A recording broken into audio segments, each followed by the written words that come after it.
আসসালামু আলাইকুম সুপ্রিয় শিক্ষার্থীবৃন্দ, আজকে তোমাদেরকে আমি চট্টগ্রাম বোর্ড 2024 সালের চতুর্থ অধ্যায়ের খুবই গুরুত্বপূর্ণ একটি সৃজনশীল নিয়ে আলোচনা করব। দেখেন, উদ্দীপকে আলোকে দৃশ্যকল্প এক, এই দৃশ্যকল্প একের একটা কি দেওয়া আছে, ডায়াগ্রাম বা ছক দেওয়া আছে। বলছে কি যে এই দৃশ্যকল্প এককে HTML কোডে রূপান্তর করতে বলছে। এটি খুবই গুরুত্বপূর্ণ একটা সৃজনশীল প্রশ্নের সমাধান করতে যাচ্ছি। দেখো, ডক টাইপ HTMLটা হচ্ছে, এটি কোনো HTML এর অংশ না, এটি হচ্ছে একটি সফটওয়্যার। তাহলে আমরা কোডটি এখন আলোচনা শুরু করতে যাই। প্রথমে শুরু হবে কি HTML, তারপরে কি হবে, একটা বডি হবে BODY বডি। আমার HTML ক্লাসের যদি তোমরা বেসিক ক্লাস না দেখে থাকো, আমার পেজ বা ইউটিউব চ্যানেলে দেওয়া আছে। আমার পেজের নাম হচ্ছে অ্যাপেক্স ICT এক্সপার্ট। এখন এই জায়গায় যে বিষয়টা বলছে যে এই বর্ডারের জন্য আমাদের কিনে আনবে একটা TABLE টেবিল বর্ডার ইকুয়াল 1। কোনো কিছুর বর্ডারের মান যদি না দেওয়া থাকে প্রাথমিকভাবে 1 ধরে নিতে হবে। এখন এই জায়গায় মজার একটা বিষয় হচ্ছে যে দেখো, ওই টেবিলের উপরে যদি কোনো লেখা থাকে তাহলে ওই লেখাটাকে বোঝানোর জন্য, টেবিলের বর্ণনা বোঝানোর জন্য ওই লেখাটা নেওয়া লাগে হচ্ছিল caption, caption opening ALPH alphabet.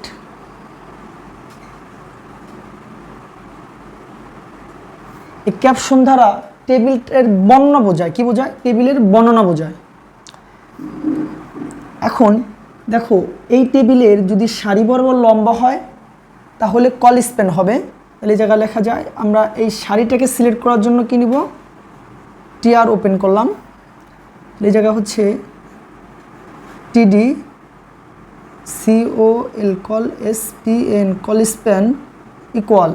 দেখো, কল স্প্যান যদি সারি বরাবর লম্বা হয় তাহলে কল স্প্যান হবে, এবং কলাম বরাবর বেশি লম্বা হলে রো স্প্যান হবে। তাহলে 1 2 তাহলে দুটি ঘরের সমন্বয়ে ক্লোজিং TD। এই লাইনটা কিন্তু এই TD কল স্প্যান লেখার পরে অ্যালাইন সেন্টার, মানে এই লেখাটা লেখা যেত ALIGN align equal CENTER centre. এই লেখাটাও কিন্তু লেখা যাইতো, কিন্তু যেহেতু যার কোনো সেন্টারের কথা বলে নাই, তাই আমরা অ্যালাইন সেন্টার নিলেও হবে, না নিলেও সমস্যা নাই। তাই অ্যালাইন সেন্টার দিয়ে না করলে সহজ হয় করা, অ্যালাইন সেন্টারটা আমরা করলাম না। তাহলে দেখো, এই লাইনের সারিতে একটা সারি আছে, তারপরে এটিকে কী করলাম, TR ক্লোজ করে দিলাম। এখন যদি এই লাইনটা যদি আমরা করতে যাই, এই লাইনটা, তাহলে এই লাইনটা কিন্তু B কিন্তু এই সারির, শুধু B আর C হচ্ছে একই সারির। তাহলে যা কী হবে, TR দিয়ে ওপেন করলাম। এখন এই জায়গা দেখো তো TD, এই জায়গা বোঝার একটা বিষয় হচ্ছে এই Bটা কিন্তু লম্বা দিকে বেশি আছে। লম্বা দিকে বেশি হলে কি হবে, রো স্প্যান হবে, row SPN row span equal. দেখো তো কয়টা ঘর ভেঙে নিছে, দেখো 1 2 CRDকে ভেঙে B একটা লাইনে রূপান্তর করছে। CRB এই দুটি অংশকে ভেঙে একটা এসে রূপান্তর করছে কি B। ক্লোজিং কি হবে, B হবে। আমি আগেই বলে দিচ্ছি, বিভিন্ন গাইড বইতে কিন্তু অ্যালাইন সেন্টার দেওয়া আছে। যেহেতু এই জায়গায় কোনো সেন্টারের কথা কিছু উল্লেখ করে না, তার জন্য অ্যালাইন সেন্টার না নিলেও হবে। এখন তাহলে এই TR, এখন দেখো TD C ক্লোজিং TD।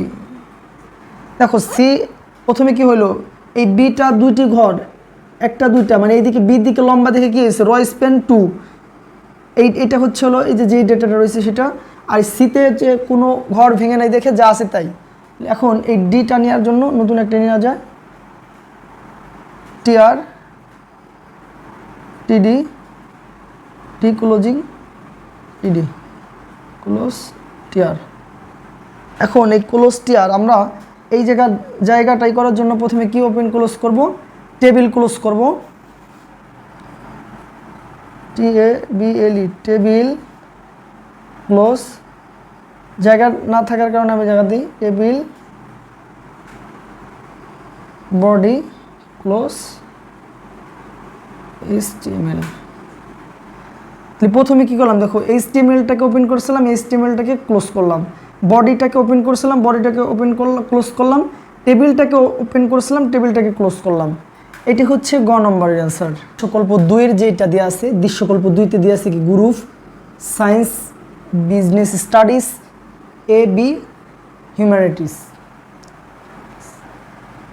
এখন এই জায়গায় আবার বলে দিচ্ছে সায়েন্সে ক্লিক করলে www সায়েন্স অর্গানাইজেশন সাইটটি কী হবে, চালু হবে।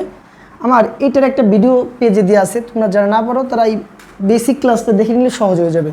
তাহলে সরাসরি আমরা HTML কোডে চলে যাই। ডক টাইপ HTMLটা দেওয়া লাগে, এটা হচ্ছে HTML-এর কোনো অংশ না, কিন্তু এটা সফটওয়্যার একটা নাম। তাহলে প্রথমে শুরু করলাম HTML ওপেন করলাম, তারপরে কি বডিটাকে ওপেন করলাম। এখন দেখো তো দৃশ্যকল্প 2-এ এই গ্রুপটা দেওয়া আছে কিসে, কোনো মানে HTML-এর কোনো লাইন বা লেখাকে প্যারাগ্রাফ আকারে উপস্থাপন করা যায়।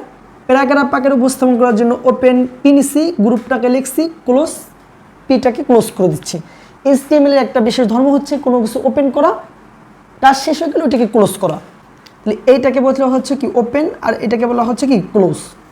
তাহলে দেখো এই জায়গা থেকে দেখো তো আমরা জানি যে HTML-এর আমার অর্ডার লিস্ট আনঅর্ডার লিস্টের উপর একটা ভিডিও আছে, তোমরা যারা এই জায়গা থেকে একটু কম বুঝবে তারা অর্ডার লিস্ট আনঅর্ডার লিস্ট ভিডিওটা দেখে নিতে পারো।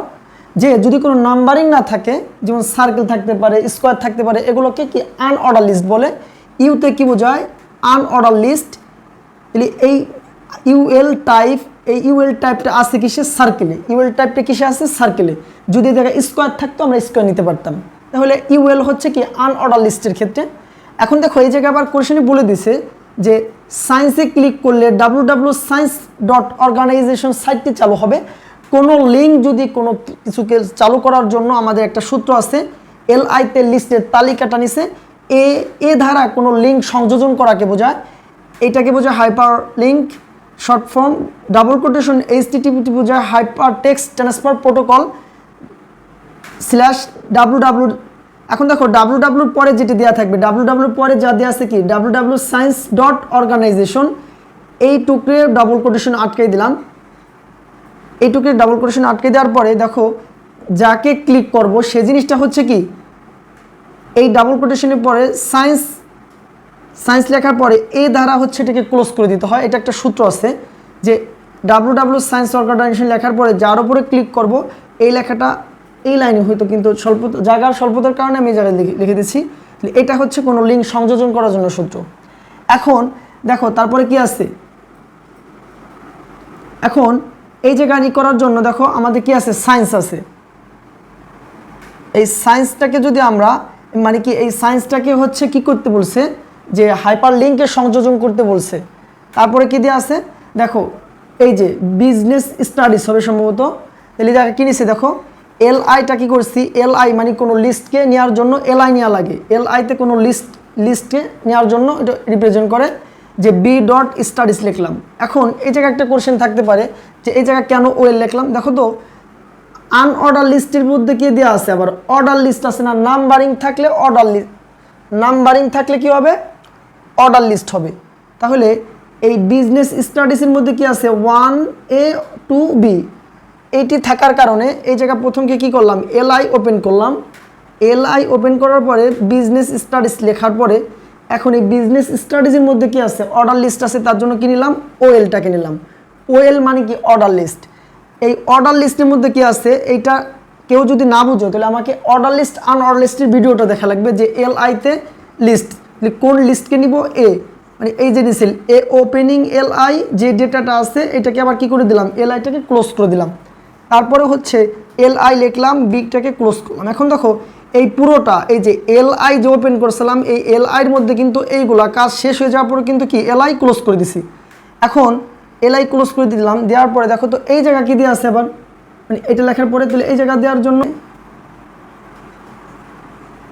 LI